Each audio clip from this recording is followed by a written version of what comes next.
Hello guys, आज हम लोग सीखेंगे बहुपद के गुणनखंड विधि से शून्यक ज्ञात करना।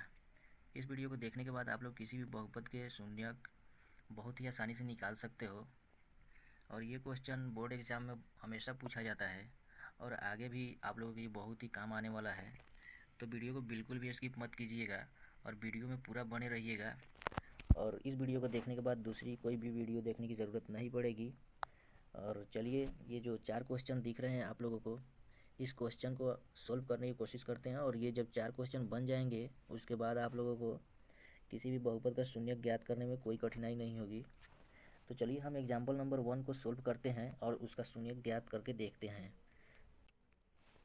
तो ये क्वेश्चन नंबर 1 है, तो इसको ज्ञात करना है। तो सबसे पहले हमको ज्ञात करना है तो एक्स स्क्वायर का गुणांक और इस कांस्टेंट को मल्टीप्लाई करना होगा। तो अभी एक्स स्क्वायर के गुणांक में हमको कुछ नहीं दिख रहा है, तो वहाँ पर 1 होगा। तो 1 को इस -3 के साथ मल्टीप्लाई करना होगा। तो 1 गुने -3 बराबर -3। तो यहाँ पर -3 आ गया। अब सेकेंड स्टेप में हमको ये देखना है कि 2 नंबर ढूंढना है और उन दोनों नंबर्स को जब हम मल्टीप्लाई करें तो ये -3 आए, और जब हम ऐड करें तो ये जो -2 यहाँ पर दिख रहा है उतना आए। तो चलिए 2 नंबर्स ढूंढते हैं। तो 1 और 3, इसको अगर हम मल्टीप्लाई करेंगे तो 3 आ जाएगा, लेकिन हमको यहाँ पर -3 चाहिए। तो इन दोनों में से किसी एक को माइनस कर देने के बाद -3 आ जाएगा, लेकिन अभी हमको -2 लाना है। तो उसके लिए हमको पता नहीं है कि किसको माइनस करने पर -2 आएगा। तो देखते हैं, 1 + 3 = 4। तो ये हमें नहीं चाहिए, हमको चाहिए -2। तो 1 + -3 बराबर -2। तो 3 को माइनस करने के बाद हमको -2 मिल रहा है। तो यहाँ से हमको 2 नंबर्स मिल गए जो 1 और -3 होगा। अब इन दोनों नंबर्स को इस कांस्टेंट की जगह पर रख देंगे और उसके बाद कॉमन निकाल कर उसको फैक्टर बना लेंगे। उसका गुणनखंड निकल जाएगा और उसके बाद शून्यक ज्ञात हो जाएगा। तो चलिए निकालते हैं उसका। तो यहाँ पर आएगा x² + x -3x -3 बराबर 0। अगर हम लोग इसको ऐड करेंगे तो -2x हो जाएगा और इन दोनों को गुना करेंगे तो -3 हो जाएगा।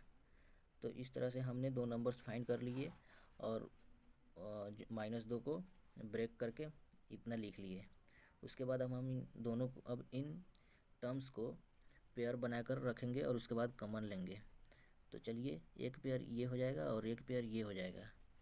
तो यहाँ पर x² + x और यहाँ पर प्लस -3x -3। तो इतना हमने लिख लिया बराबर 0। अब हमको इसमें से कॉमन लेना है। तो कॉमन लिया जाता है जो, अगर यहाँ पर 2 टर्म्स हैं तो दोनों में जो प्रेजेंट है उसको कॉमन लेंगे। तो यहाँ पर भी x दिख रहा है और यहाँ पर भी x दिख रहा है, तो हमको यहाँ से कॉमन x मिल जाएगा। तो एक इसमें से x निकल जाएगा तो एक बचेगा x, और यहाँ से x निकल जाएगा तो यहाँ पर सिर्फ 1 बचेगा। तो x + 1, और यहाँ से हम देख रहे हैं कि -3 भी यहाँ भी है, -3 यहाँ भी है। तो हम यहाँ से -3 कॉमन ले लेंगे। तो यहाँ बच जाएगा x, और यहाँ से -3 निकल गया तो बचा है यहाँ पर +1 बराबर 0। अब हम यहाँ से इस x को और इस -3 को एक साथ लिखेंगे। तो x -3, और इस फैक्टर को देखिए दोनों सेम है, तो इसमें से एक को लिखेंगे यहाँ पर। तो x + 1। और यहाँ पर ध्यान देने वाली बात ये है कि जो हम कॉमन ले रहे हैं, तो ये जो पहले हम x कॉमन लिए और यहाँ पर हमको x + 1 मिला, तो सेम वैसे ही जब दूसरी बार हम कॉमन निकालेंगे तो वहाँ भी हमको x + 1 मिलना चाहिए इस ब्रैकेट के अंदर। बाहर जो भी आए उससे कोई लेना देना नहीं है, लेकिन यहाँ पर जो ब्रैकेट के अंदर x + 1 है वही x + 1 इस ब्रैकेट के अंदर भी आना चाहिए। तो आपका आंसर सही होगा, नहीं तो आपका आंसर गलत होगा। तो देखिए यहाँ पर x निकला तो x + 1 मिला, और फिर यहाँ पर 3 निकला तो x+1 ही मिला। तो इस तरह से दोनों सेम हो गया और हम यहाँ पर उन दोनों में से एक को यहाँ लिख लिए और 0 के बराबर कर दिए। अब इन दोनों फैक्टर्स को 0 के बराबर करेंगे और वहाँ से x का वैल्यू मिल जाएगा जो हमारा शून्यक होगा।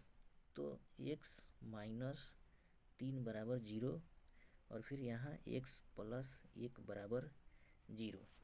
अब हम इस 3 को बराबर के इस तरफ ले जाएंगे तो x बराबर हो जाएगा 3 और इस